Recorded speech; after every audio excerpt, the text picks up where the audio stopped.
Right, not every call that we get here leads into an insolvency. I want to share with you some details of a director I've just spoke to on the phone. This guy is in the care industry, okay? His business so far this year has lost £7,000. Never good when a business loses money, but we've got to dig into why the business has lost money. And what happened is he's had year-on-year growth that's gone through the roof, and he's had to take quite a lot of personally guaranteed debt to sustain that growth. Now, what's killing him at the moment is servicing this PG debt. It's costing him about £7,000 per month, and most of his debt is personally guaranteed.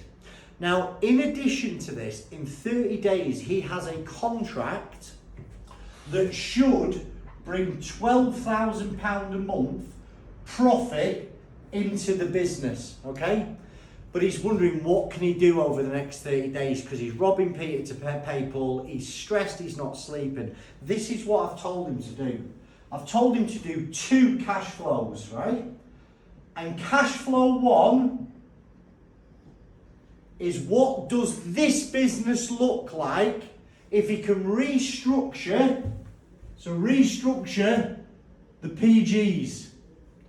Now he says, I've already spoken to this firm. I said, well, have you gone to this PG that's crippling you and just gone, I need a bit more time? And that's what he's done, bless him. What he needs to do is to go with him with some detailed cash flow forecasts saying, I need this amount of time and I need to reduce my commitment to you by so much. And if you allow me to do that, I'm going to be able to pay you back over this period of time. If you don't allow me to do that, I'm going to end up in insolvency. Because the person at the end of the phone is a cash collector. They're there to collect money.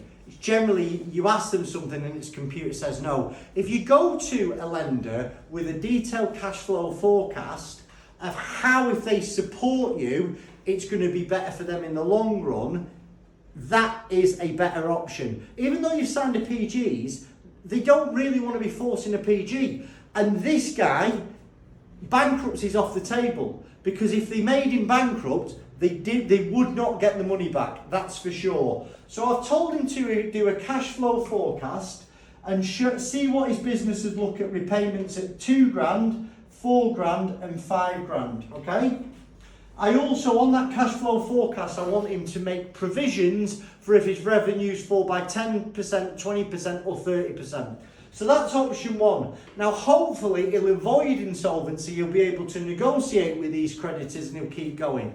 Now, option 2 is what does a business look like if he has to go for an insolvency? Because some of his contracts he actually can't take over.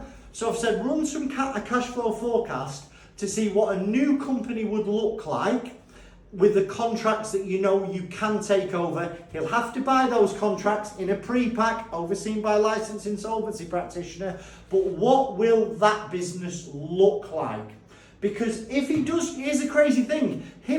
So one of these PGs are not playing ball with him, okay? 4 of them have actually allowed him to reduce payments. This one has not allowed him to reduce payments yet. But if he goes through insolvency, the PG debt's crystallised and they have to go round the table and then he'll be able to negotiate better terms, which is crazy. Surely they're better off keeping the business going and just being a little bit more flexible. Now, cash flow 2 is what would a pre-pack do, okay? I'm not great at writing, as you can tell, so I hope you can hear me.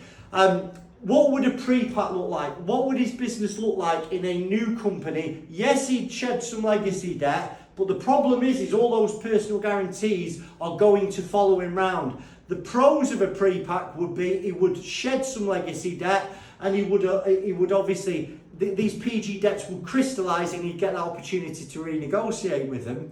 But there's a lot of downsides to this guy, because if he goes through a pre-pack, he's definitely losing some clients, he's definitely losing some revenue. So I hope you can now understand, not every call to us guys here ends up in an insolvency. That was a free call, it was free advisory. I was on the phone for about half an hour, and I'm going to have another hour with him later in the week. If you have some debt problems, you're robbing Peter to pay Paul, you can't sleep at night, and you want to have a chat with somebody who cares and who can help and has got a track record of helping, give us a call direct to first. Thanks for your time.